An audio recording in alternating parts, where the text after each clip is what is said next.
علیکم السلام ورحمۃ اللہ وبرکاتہ۔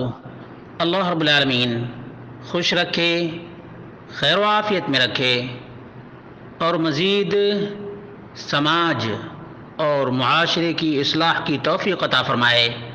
سوال یہ تھا کہ اس وقت انڈیا میں بارش زیادہ ہو رہی ہے، اس لیے کچھ لوگ ایک میسج پھیلا رہے ہیں کہ پہلے درود ابراہیمی پڑھیں، اس کے بعد کہیں خطیاتی یا امطار۔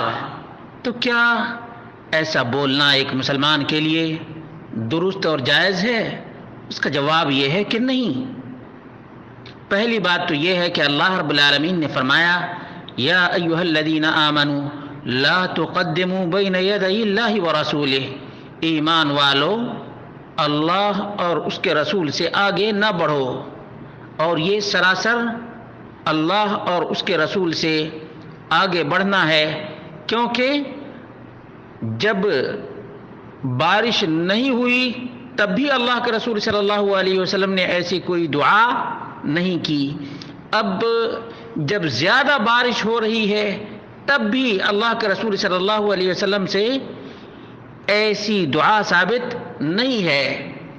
اور یاد رکھیں، بارش اپنے آپ نہیں آتی ہے، بارش دینے والا آسمان و زمین کا مالک رب کائنات ہے، رب کائنات ہے۔ چنانچہ اللہ کے رسول صلی اللہ علیہ وسلم کے زمانے میں بھی بارش بکثرت اس وقت ہوئی جب اللہ کے رسول صلی اللہ علیہ وسلم نے پچھلے ہفتے استسقاء یعنی بارش طلب کرنے کے لیے دعا کی تھی، اور جمعہ سے لے کر دوسرے جمعہ تک لگاتار بارش ہوتی ہی رہی، یہاں تک کہ ایک آدمی اللہ کے رسول صلی اللہ علیہ وسلم کے پاس آیا اور کہنے لگا کہ بارش کی وجہ سے مال و مویشی ہلاک ہو رہے ہیں، چلنا مشکل ہے۔ تو اللہ کے رسول صلی اللہ علیہ وسلم نے اس موقع سے کیا کیا تھا؟ مومنوں، یہ سبق ہے اور یہ درس ہے، عبرت کا موقع ہے کہ اللہ کے رسول صلی اللہ علیہ وسلم نے فرفع رسول اللہ صلی اللہ علیہ وسلم یدی، اللہ کے رسول صلی اللہ علیہ وسلم نے خطبہ کے دوران دونوں ہاتھ اٹھا دیے، ثم قال، آپ نے فرمایا اللہم حوالینا ولا علینا، اللہ ہمارے ارد گرد بارش نازل فرما، ولا علینا، اور ہمارے اوپر نہیں، اللہم علی الاکام والجبال والاعجام والضراب والاودیہ ومنابت الشجر۔ قال، راوی کا بیان ہے، فانقطع، اللہ کے رسول صلی اللہ علیہ وسلم نے یہ دعا جب کی تو بارش کا سلسلہ رک گیا، وخرجنا نمشی فی الشمس، اور بادل بھی چھٹ گیا، یہاں تک کہ ہم لوگ جب مسجد سے نکلے تو دھوپ تھی۔ قال شریک کہتے ہیں فسألت انس بن مالک اهو الرجل الاول قال لا ادری، کہ یہ آدمی وہی تھا جو پچھلے ہفتے آیا تھا، اس نے کہا تھا کہ اللہ کے رسول بارش کے لیے دعا کیجئے، تو انس بن مالک نے کہا کہ مجھے معلوم نہیں کہ وہی شخص تھا یا کوئی اور شخص تھا۔ صحیح بخاری حدیث نمبر 1013۔ مسلمانوں، عبرت اور نصیحت حاصل کرو کہ کیسے اللہ کے رسول صلی اللہ علیہ وسلم نے بارش سے بچنے کے لیے، بارش کو روکنے کے لیے اللہ رب العالمین سے دعا کی تھی۔ کیا تم میں کوئی ایسا رجل رشید نہیں ہے جو یہ اللہ کے رسول صلی اللہ علیہ وسلم کے کلمات بتاتا؟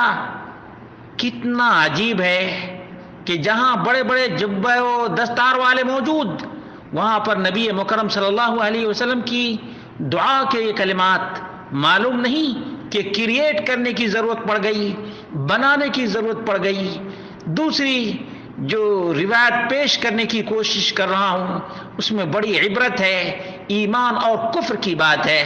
اللہ کے رسول صلی اللہ علیہ وسلم نے حدیبیہ کے موقع پر اور فجر کے بعد فرمایا هل تدرون ماذا قال ربكم، تم لوگ جانتے ہو تمہارے پروردگار نے کیا کہا ہے؟ قالوا اللہ ورسولہ اعلم، صحابہ کرام نے کہا اللہ اس کے رسول بہتر جانتے ہیں۔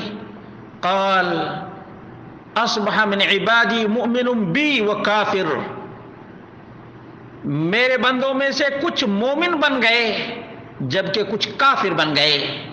فاما من قال مطرنا بفضل اللہ ورحمتہ، جس نے یہ کہا کہ اللہ کے فضل و کرم اور اس کی رحمت سے ہمیں بارش ملی ہے، فذلک مؤمن بی کافر بالکوكب، تو وہ مومن ہے جو یہ کہتا ہے کہ اللہ کے فضل اور اللہ کی رحمت سے بارش ملی ہے، مومن ہے اور 79 کا منکر ہے۔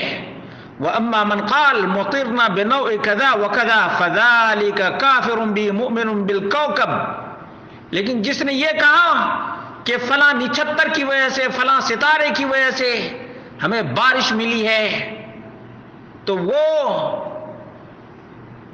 اللہ کا کافر اور ستارے کا مومن بن گیا۔ صحیح مسلم حدیث نمبر 71، صحیح البخاری حدیث نمبر 1038۔ میرے بھائیوں، مومنوں اور دوستوں اور ساتھیوں، اللہ رب العالمین محمد رسول اللہ صلی اللہ علیہ وسلم کو ہمارے لیے، آپ کے لیے اسوہ، نمونہ اور آئیڈیل بنا کر بھیجا۔ کیا بارش جب نہیں ہو رہی تھی تب اللہ کے رسول صلی اللہ علیہ وسلم کا اسوہ کیا تھا؟ بارش جب زیادہ ہونے لگی تب اللہ کے رسول صلی اللہ علیہ وسلم کا اسوہ اور نمونہ کیا تھا؟ کیا ہمارے لیے عبرت اور نصیحت نہیں ہے؟ ہمیں کریٹ کرنے کی ضرورت ہے کہ ہم پہلے درود پڑھیں، اس کے بعد خطیاتی یا مطر یا امطار، یہ بارش کی دہائی دینا اور بارش سے خطاب کرنا بے عقلی نہیں تو اور کیا ہے، دین سے دوری نہیں تو اور کیا ہے، جہالت نہیں تو اور کیا ہے، اور یہ کوئی عربی کا سینٹینس بھی نہیں ہے، احمقانہ سینٹینس ہے، جہالت پر مبنی یہ جملہ ہے۔ اس لیے ان جاہلوں کو توبہ کرنا چاہیے، توبہ، اللہ رب العالمین کی بارگاہ میں توبہ کرنا چاہیے۔ جس نے یہ جھوٹا میسج بنایا ہے اسے اللہ رب العالمین کی بارگاہ میں توبہ کرنا چاہیے، بلکہ وہی کہنا چاہیے جو اللہ کے رسول صلی اللہ علیہ وسلم نے کہا تھا، اللہم حوالینا ولا علینا۔ اللہم، دیکھو اللہ سے خطاب، اللہ کی دعائی، اللہ کو ندا ہے، کیا اتنا بھی نہیں سمجھتے؟ اللہ کے بندو، اللہ رب العالمین سے ڈرو۔ یقیناً عذاب کا سبب اللہ کی نافرمانی ہے، رسول اللہ صلی اللہ علیہ وسلم کی یہ نافرمانی ہے۔ ایک نافرمانی کی وجہ سے غزوہ احد میں مسلمانوں کو شکست کا سامنا کرنا پڑا تھا، ذلت کا سامنا کرنا پڑا تھا۔ آج ہم کتنی نافرمانی کر رہے ہیں؟